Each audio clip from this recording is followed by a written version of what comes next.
Iran യുദ്ധത്തിൽ Indian ഓഹരി വിപണിയിലെ വിവിധ സെക്ടറുകളിൽ ഉണ്ടാക്കിയ ഇമ്പാക്റ്റിനെ പറ്റിയിട്ടുള്ള ഒരു പഠനമാണ് ഇന്നത്തെ വീഡിയോയിൽ നമ്മൾ ഉൾപ്പെടുത്തിയിരിക്കുന്നത്. യുദ്ധവും മാർക്കറ്റും, ഈ പ്രതിസന്ധിയിൽ ആർക്കാണ് ലാഭം, ആർക്കാണ് നഷ്ടം? ഇറാനും ഇസ്രയേലും തമ്മിലുള്ള സംഘർഷം ഗ്ലോബൽ എക്കണോമിയെ ശരിക്കും പിടിച്ച് കുലുക്കിയിരിക്കുകയാണ്. അതിന്റെ ഒരു ഇമ്പാക്ട് ഇന്ത്യൻ സ്റ്റോക്ക് മാർക്കറ്റിലും വളരെ വളരെ ക്ലിയർ ആണ്. ആലോചിച്ച് നോക്കുക, ആയിരക്കണക്കിന് മൈലുകൾക്കപ്പുറം നടക്കുന്ന പ്രശ്നം നിങ്ങളുടെ പോർട്ട്ഫോളിയോയിൽ 11% കൂടുതൽ ഇടിവുണ്ടാക്കുന്നുണ്ട്. ക്രൂഡ് ഓയിലിന്റെ വില $69 നിന്ന് ഏതാണ്ട് $120 മുകളിലേക്ക് കുതിച്ചു പായുന്ന സിറ്റുവേഷൻ ഉണ്ടായിട്ടുണ്ട്. ഇന്ത്യൻ സ്റ്റോക്ക് മാർക്കറ്റിൽ നിന്ന് 20 ലക്ഷം കോടി രൂപയിലധികം വൈപ്പ് ഔട്ട് ആയിട്ടുണ്ട്. നിങ്ങളുടെ ചില ഇൻവെസ്റ്റ്മെന്റിനും ഇതിന്റെ ഷോക്ക് നല്ലപോലെ കിട്ടിയിട്ടുണ്ട്. പക്ഷേ ഭൂരിഭാഗം ഇൻവെസ്റ്റേഴ്സും പാനിക്കായ സ്റ്റോക്കുകൾ വിറ്റൊഴിയുമ്പോൾ ചില സെക്ടറുകൾ ഈ സാഹചര്യത്തിൽ നല്ല വളർച്ചയും നേടിയെടുക്കുന്നുണ്ട് എന്നുകൂടി പറയേണ്ടതുണ്ട്. മാർക്കറ്റിന്റെ ക്രൂഡ് കോറിലേഷൻ, ഓയിൽ വില കൂടിയപ്പോൾ പെയിന്റ്, ടയർ സ്റ്റോക്കുകൾ ക്രാഷ് ആയി. അതേസമയം ഡിഫൻസ് സെക്ടറിലെ സ്റ്റോക്കുകൾ അവരുടെ 52 വീക്ക് ഹൈയിൽ എത്തുകയും ചെയ്തു. അപ്പോൾ ഈ വീഡിയോയിൽ ഈ സംഘർഷത്തിൽ നിന്ന് ഏതൊക്കെ ഇൻഡസ്ട്രികളാണ് നേട്ടമുണ്ടാക്കിയത്, അതുപോലെ കുതിച്ചു വരുന്ന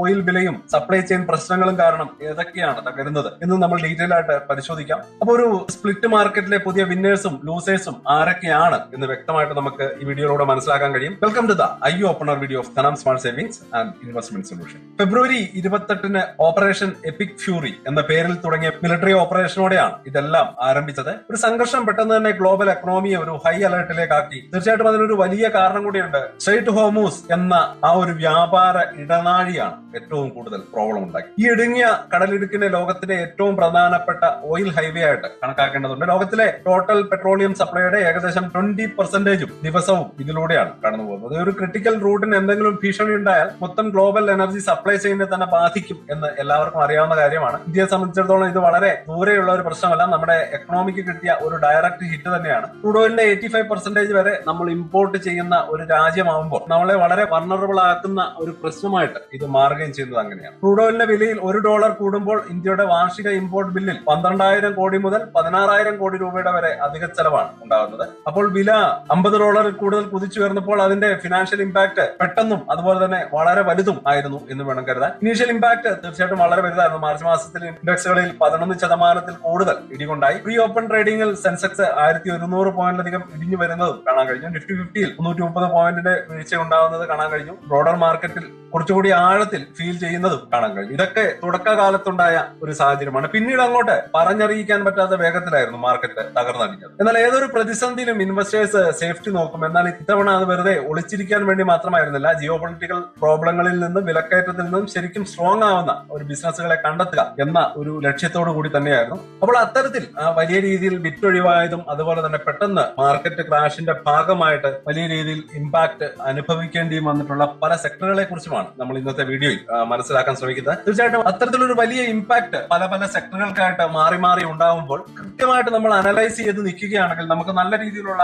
ഇൻവെസ്റ്റ്മെന്റ് ഓപ്പർച്യൂണിറ്റികൾ കണ്ടെത്താൻ കഴിയും. ഇന്നത്തെ സാഹചര്യത്തിലും മറിച്ചല്ല സംഭവിച്ചത്. നല്ല രീതിയിലുള്ള ഇമ്പാക്ട് ഉണ്ടായ സെക്ടറുകളെ നമ്മൾ പഠിക്കേണ്ടതുണ്ട്. അപ്പോൾ ആദ്യമായിട്ട് നമുക്ക് ഡിഫൻസ് സെക്ടറിലേക്ക് കടക്കാം. ഒരുപക്ഷെ ഏറ്റവും ക്ലിയർ ആയിട്ടുള്ള ബെനഫിഷ്യറിയാണ് ഈ ഒരു ഡിഫൻസ് സെക്ടർ. ജിയോ പൊളിറ്റിക്കൽ ടെൻഷനുകൾ കൂടുമ്പോൾ രാജ്യങ്ങൾ അവരുടെ ഡിഫൻസ് സ്പെൻഡിംഗ് കൂട്ടുന്നു. അതിനർത്ഥം വലിയ ബജറ്റുകളും ഡിഫൻസ് കമ്പനികൾക്ക് കൂടുതൽ ഓർഡറുകളും കിട്ടുന്നു എന്നതാണ്. ഇന്ത്യയിൽ Hindustan aeronautical limited, Bharat electronics പോലെയുള്ള സ്റ്റോക്കുകൾ ക്ലിയർ വിന്നേഴ്സ് ആയിട്ട് മാറി. ഈ ഒരു സംഘർഷം പെട്ടെന്ന് തന്നെ ഫ്യൂച്ചർ ഓർഡറുകളുടെ ഒരു വലിയ നിര തന്നെ ഉണ്ടാക്കുകയുണ്ടായി. അടുത്തായിട്ട് അപ്സ്ട്രീം ഓയിൽ പ്രൊഡ്യൂസേഴ്സ് ആണ്. ഹൈ ഓയിൽ പ്രൈസ് ആണല്ലോ എല്ലാ പ്രശ്നങ്ങളുടെയും ഒരു കാരണ ബിന്ദുവായിട്ട് വന്നത്. അതുകൊണ്ട് തന്നെ കുറച്ച് വിചിത്രമായി തന്നെ തോന്നാം. പക്ഷേ ക്രൂഡ് ഓയിൽ എക്സ്ട്രാക്ട് ചെയ്ത് വിൽക്കുന്ന കമ്പനികളെ സംബന്ധിച്ചിടത്തോളം ഉയർന്ന വില എന്നാൽ ഉയർന്ന വരുമാനം എന്നത് തന്നെയാണ്. ONGC, ഓയിൽ ഇന്ത്യ പോലെയുള്ള പൊതുമേഖലാ കമ്പനികൾ ക്രൂഡ് ഓയിലിന്റെ വിലയ്ക്കൊപ്പം അവരുടെ പ്രോഫിറ്റും കൂടുന്നത് കണ്ടു. അവരുടെ പ്രൊഡക്ഷൻ കോസ്റ്റ് മിക്കവാറും ഫിക്സഡ് ആയിരിക്കും. ക്രൂഡ് ഓയിൽ വില $100 കടക്കുമ്പോൾ അവരുടെ ലാഭം കുത്തനെ ഉയരുകയും ചെയ്യും. അവസാനമായിട്ട് നമുക്കൊരു അൺഎക്സ്പെക്ടഡ് വിന്നർ കൂടി ഈ ഒരു ഏരിയയിലുണ്ട്. Information technology. TCS, Infosys, Wipro പോലുള്ള കമ്പനികൾ നല്ല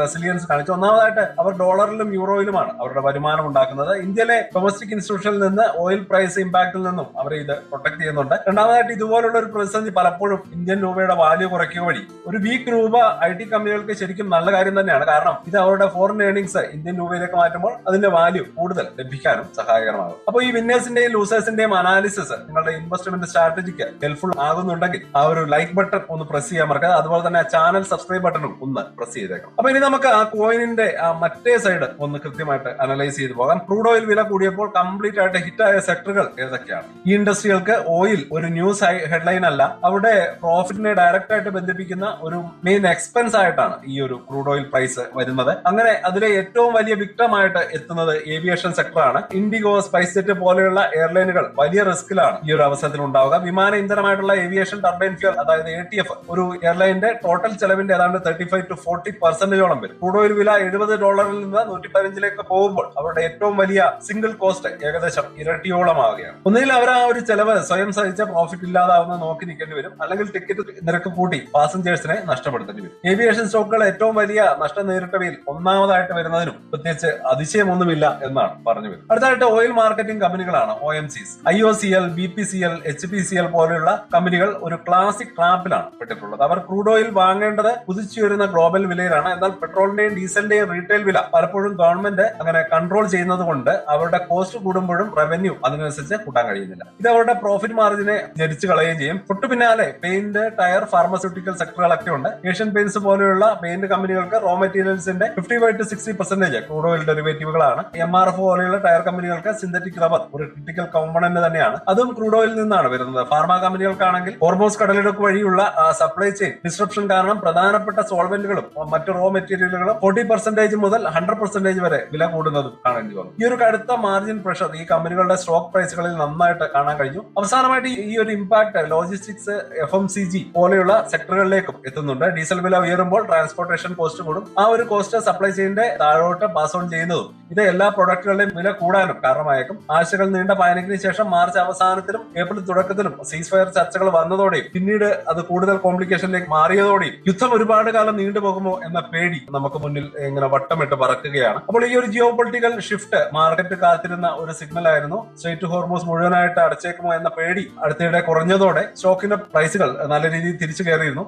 അതേസമയം അതുപോലെ തന്നെ ഏറ്റവും പ്രധാനപ്പെട്ട ഒന്ന് തന്നെയാണ് ക്രൂഡ് ഓയിലിന്റെ വില. ബാരലിന് $120 മുകളിൽ പോയ പ്രൈസ് ഏതാണ്ട് $100 താഴേക്ക് വരുമ്പോൾ ആ ഒരു കംപ്ലീറ്റ് പാനിക്കിൽ നിന്ന് ഫിനാൻഷ്യൽ ഡാമേജിനെ കുറിച്ച് കുറച്ചുകൂടി ലോജിക്കലായിട്ട് ചിന്തിക്കാൻ പലരെയും സഹായിക്കുന്ന ഒരു പോയിന്റ് ആയിട്ട് അത് മാറുന്നുണ്ടായിരുന്നു. അപ്പോൾ ഇതെല്ലാം നിങ്ങളുടെ ഇൻവെസ്റ്റ്മെന്റിനെ എങ്ങനെയാണ് ബാധിക്കുന്നത്? ഈ സിറ്റുവേഷൻ മാറുന്നതിനനുസരിച്ച് നിങ്ങളുടെ പോർട്ട്ഫോളിയോ എങ്ങനെ അഡ്ജസ്റ്റ് ചെയ്യണം? ഉത്തരം നിങ്ങളുടെ റിസ്ക് അപ്പറ്റൈറ്റിനെ ഡിപ്പെൻഡ് ചെയ്തിരിക്കും. കൺസർവേറ്റീവ് ഇൻവെസ്റ്റേഴ്സിന് ഓയിൽ വിലയുടെ ഇമ്പാക്ട് അധികം ഇല്ലാത്ത IT, ഫാർമസ്യൂട്ടിക്കൽ പോലെയുള്ള സെക്ടറുകളിലേക്ക് മാറി ചിന്തിക്കാവുന്നതാണ്. എന്നാലും ഫാർമയിലെ സപ്ലൈ ചെയിൻ റിസ്കുകൾ തീർച്ചയായിട്ടും ശ്രദ്ധിക്കേണ്ടതാണ്.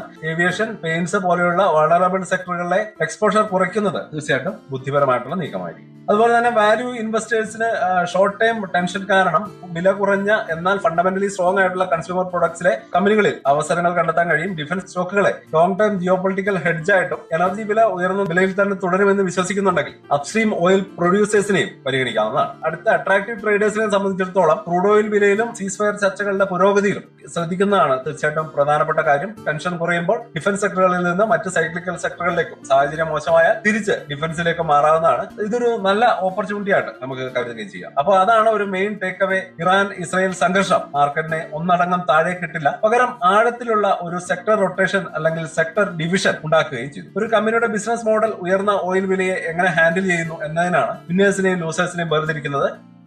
അപ്പൊ ഇനി നമുക്കൊരു കൺക്ലൂഷനിലേക്ക് കടക്കാം. അപ്പൊ ഡിഫൻസ്, അപ്സ്ട്രീം ഓയിൽ സെക്ടറുകൾ എങ്ങനെ പ്രതിസന്ധിയിൽ നിന്ന് നേട്ടമുണ്ടാക്കുന്നുവെന്നും IT സെക്ടർ അതിന്റെ ഗ്ലോബൽ റവന്യൂ വെച്ച് എങ്ങനെ ഡിഫൻസീവ് ഷീൽഡ് കൊടുക്കുന്നു എന്നും നമ്മൾ കാണുകയുണ്ടായി. മറുവശത്ത് ഏവിയേഷൻ, പെയിന്റ്, ഫാർമ, OMCകൾ എന്നിവ ഒരു ബാരൽ ഓയിലിന്റെ വിലയ്ക്ക് മുന്നിൽ എങ്ങനെ ഹോസ്റ്റേജ് ആക്കപ്പെട്ടു എന്നും നമ്മൾ കൃത്യമായിട്ട് മനസ്സിലാക്കുകയുണ്ടായി. അപ്പോൾ ഇൻവെസ്റ്റേഴ്സിന്റെ റിയൽ ഓപ്പർച്യൂണിറ്റി ഇരിക്കുന്നത് ജിയോ പൊളിറ്റിക്കൽ പ്രിഡിക്ട് ചെയ്യുന്നതിനല്ല, മറിച്ച് എന്ത് ബിസിനസ് മോഡലാണ് ഇത്തരം ഷോക്ക് അബ്സോർബ് ചെയ്യാൻ ബിൽഡ് ചെയ്തിട്ടുള്ളത് എന്നതിനെ ഡിപ്പെൻഡ് ചെയ്തായിരിക്കും ഉണ്ടാവുക. അപ്പൊ സീസ് ഫയർ ചർച്ചകൾ മുന്നോട്ട് പോവുകയും ക്രൂഡ് ഓയിൽ വില സ്റ്റെബിലൈസ് ആവുകയും ചെയ്യുമ്പോൾ ഈ ഒരു ഡിവിഷൻ തീർച്ചയായിട്ടും കുറഞ്ഞേക്കാം. എന്നാൽ അതുവരെ നിങ്ങളുടെ പോർട്ട്ഫോളിയോയുടെ പെർഫോമൻസ് നിങ്ങളുടെ ക്രൂഡ് ഓയിൽ ഡിവൈഡിന്റെ ഏത് സൈഡിലാണ് നിൽക്കുന്നത് എന്നതിനെ ഡിപ്പെൻഡ് ചെയ്തിരിക്കും. അപ്പോൾ ഏറ്റവും റെസിലിയൻസ് ആയിട്ടുള്ള സെക്ടർ ഏതൊക്കെയാണ് എന്നാണ് നിങ്ങൾ കരുതുന്നത്? കമന്റുകളായിട്ട് അറിയിക്കുക. മാർക്കറ്റിലെ ലേറ്റസ്റ്റ് അപ്ഡേറ്റ്സ് അറിയാനും നല്ല ഇൻവെസ്റ്റേഴ്സിന്റെ മുന്നിൽ നിൽക്കാനും നിങ്ങൾ ആഗ്രഹിക്കുന്നെങ്കിൽ ചാനൽ സബ്സ്ക്രൈബ് ചെയ്യാൻ മറക്കരുത്. ആ ബെല്ലൈക്കൻ കൂടി ഒന്ന് പ്രസ് ചെയ്തേക്കാം. അപ്പോൾ ഇനിയും ഇതുപോലെയുള്ള ട്രെൻഡിംഗ് ആയിട്ടുള്ള ഇൻഫർമേഷനുമായിട്ട് നിങ്ങൾക്ക് മുന്നിലേക്ക് എത്താം. അതുവരേക്കും ഹാപ്പി ഇൻവെസ്റ്റിംഗ്. സ്റ്റോക്ക് മാർക്കറ്റിലെ ന്യൂസുകളെയും അതുപോലെ തന്നെ അപ്ഡേറ്റുകളെയും ഉൾക്കൊള്ളിച്ചുകൊണ്ടുള്ള ഒരു ഫേസ്ബുക്ക് ഗ്രൂപ്പ് നമുക്കുണ്ട്. ആ ഒരു ഗ്രൂപ്പിന്റെ ലിങ്ക് ഈ വീഡിയോയുടെ ഡിസ്ക്രിപ്ഷനിൽ കൊടുക്കുന്നുണ്ട്. താല്പര്യമുള്ളവർക്ക് ആ ലിങ്കിൽ ക്ലിക്ക് ചെയ്തുകൊണ്ട് ഗ്രൂപ്പിൽ ജോയിൻ ചെയ്യാം. ഏറ്റവും ലേറ്റസ്റ്റ് ആയിട്ടുള്ള ന്യൂസുകൾ നമ്മൾ അതിൽ അപ്ഡേറ്റ് ചെയ്യുന്നുണ്ട്. വളരെ ഇൻഫോർമേറ്റീവ് ആയിരിക്കും. അപ്പോൾ ഇത്രയുമാണ് ഇന്നത്തെ വീഡിയോയിൽ ഉൾപ്പെടുത്തിയിരിക്കുന്നത്. പുതിയ ന്യൂസുകളുമായിട്ട് നാളെ വീണ്ടും വരാം. ബൈ.